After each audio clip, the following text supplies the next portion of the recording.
8ஆம் பாவம். அதாவது இந்த பாவம் அந்த பாவம் செஞ்சதையே செஞ்சிட்ருக்கும். இந்த பாவம் என்ன செய்யும்னே தெரியாது. என்ன வேணாலும் செய்யும். ஒரு நேரம் ஒரு மாதிரி நடந்துக்கும், ஒரு நேரம் ஒரு மாதிரி நடந்துக்கும். அதனுடைய தொடர்புகள், இதுக்கு என்ன தொடர்புகள் இருக்கோ அதை பொறுத்து நல்லதாவோ கெட்டதாவோ அது தன்னுடைய வேலைகளை செய்யும் ஃப்ரெண்ட்ஸ். ஒரு தடவை அது அதிர்ஷ்டமாகவும் இருக்கும், ஒரு தடவை அது துரதிர்ஷ்டமாகவும் இருக்கும். இந்த 8ஆம் பாவம் வந்துருச்சு அப்படின்னாலே அதை வந்து நம்பவே முடியாது. அந்த மாதிரி தான் இது தான் வேலைகளை செய்யும். எதுக்கும் இடமே கொடுக்காத ஒரு பாவம்.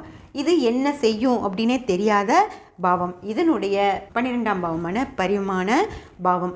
இந்த பாவம் அதாவது துண்டிக்கும் பாவம் அப்படின்னு சொல்லி சொல்லுவாங்க. எந்த ஒரு விஷயத்தையும் முழுமையாக நடக்க விடாமல் அந்த விஷயங்களை துண்டிச்சு விடுறது அப்படிங்கிறது தான் 12ஆம் பாவத்துடைய தன்மை. இது வந்து 4, 8, 12ஆம் பாவங்கள் அப்படிங்கிறது புறத்தன்மையோடு வரும்.